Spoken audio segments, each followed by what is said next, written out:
Most fat tire e-bikes make for a really comfortable ride, but this thing just takes it to a whole nother level. These are like extra fat tires. They are 26 by 4.8 inch tires.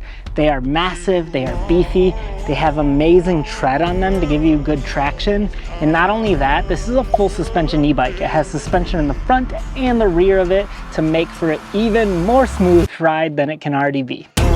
This is the Yoto Leopard Pro fat tire full suspension e-bike. This thing is a workhorse. It's been such a blast actually riding it. It comes with a lot of quality parts that make it a nice premium e-bike, and it's really versatile with what it's actually capable of. I'm pretty pumped with it.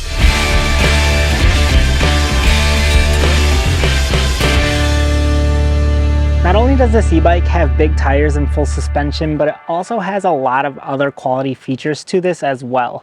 I really like the hydraulic brakes that they use on this. They're super easy to squeeze and they stop the e-bike really abruptly, especially because this e-bike is a little bit larger. It comes in at 100 pounds, so this is a hefty e-bike, but the brakes do a great job at being able to stop it, so I never felt unsafe on this at all. It was actually a really great riding experience.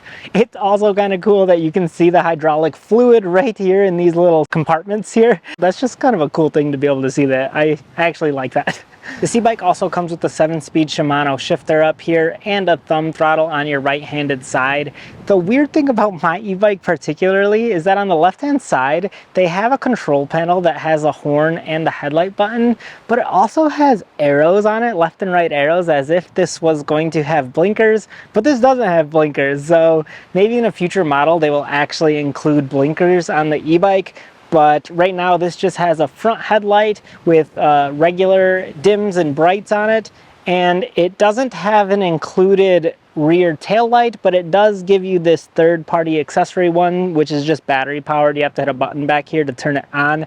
I like better when the rear tail lights are integrated into the bike, but maybe on a future model they will include it, because you can see that they already have the dial set up to accommodate it. Also, taking a look at the control panel, it has a power button set and a plus or minus button to increase or decrease your pedal assist level. The screen on this thing looks really crisp. It's easy to see in the bright sunlight. It shows you your battery power, miles per hour, your mileage, all the normal things that you would typically see in a display. The hand grips on this feel nice as well. They feel very comfortable to hold onto, and they have this nice stitching on the outer edges of it. At the time of this recording, this e-bike comes in at $1,700, which in my opinion is a really good deal for all the features that this e-bike offers you. But I do want to point out that not all these accessories are included in that price point. So the fenders are an extra purchase, and the rear rack is an extra purchase. So I just want to point that out, that your e-bike won't come with that at its base price of $1,700.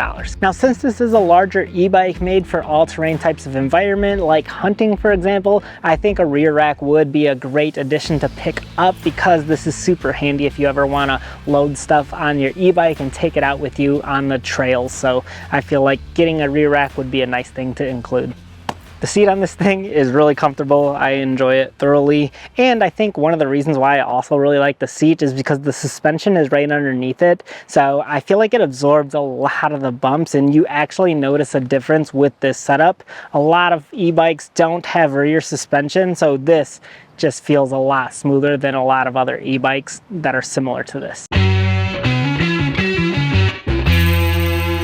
One thing that I was a really big fan of with this e-bike was the way that it actually rode and handled. This has a torque sensor with it, so the ride is very adaptive to how you're pedaling. If you put in more energy, the e-bike is going to be right there and give you more assistance. And then if you pedal softer, the e-bike will go a slower speed.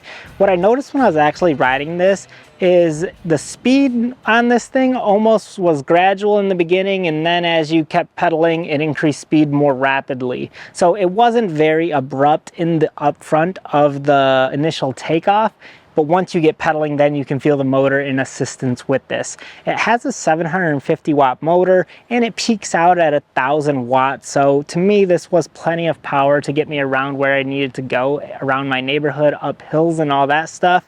And then also being a torque sensor, it also gives you longer range on it versus a cadence sensor. So this has a top range of 80 miles on one charge, which is really impressive considering that this is a large, heavy e-bike, but it does have a large battery also to pair with that to give you the power that you need to get around. Another unique thing about the riding experience is there's actually two different modes. There's a power mode and a regular mode. If you're in the regular mode, it operates more reserved and it's a more leisurely ride, and then if you put it into the power mode, then it's going to give you more assistance and be a little more peppy. So in the regular mode you have 5 different pedal assist levels, and in the power mode you have 5 different pedal assist levels to get you the right ride, what's comfortable to you.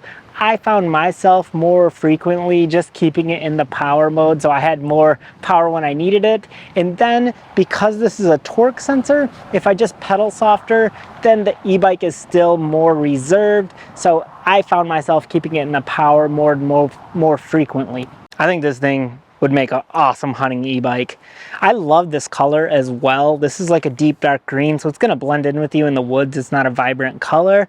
And not only that, they have other colors as well that you could choose from, but I like this green color a lot. The battery is located underneath the frame here, so you have to turn the tire a little bit to be able to get this in and out to actually access it. Also, when it comes to the riding experience, although this is a heavier e-bike, because it has the motor and so much power behind it, this felt really easy to handle actually. I thought because it was such a large bike that it wouldn't feel quite as nimble, but surprisingly enough, with the motor and torque sensor, you still can maneuver around really easily, and you actually feel like you have more stability because the tires are so wide. I actually found this super easy to ride through the sand and different kinds of terrain like my trails and dirt roads and even the pavement. If you want to take this as like a normal commuter, that's fine as well, and you can ride this on paved roads. It handles really nicely. The one thing I would say about just the setup is it is more of a forward posture just because the handlebars are out in front of you here, so it's kind of more like a mountain bike setup with this handlebars,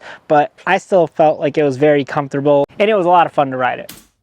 I also want to point out that this e-bike is a little bit heavy if you aren't actually riding it and it's just stationary in your garage. If you have to move it, you definitely notice that it's heavier and bulkier. It's a larger e-bike to actually manage, so I do want to mention that. Overall, I feel like this is a great quality e-bike for the price that it comes in at. A lot of times you'll see just normal fat tire e-bikes at this price point, but they won't be a full suspension e-bike. They won't have a torque sensor. They won't have these massive tires on it. So if that's something that you're looking for, I think this is a great choice. I feel like this handles trails super nicely, and riding it off-roading has been a breeze. So I feel like that's the main selling point for me that I'm impressed with. So if you want to check it out, I'll put a link in the description below. Thank you so much for watching, and I'll catch you on another one.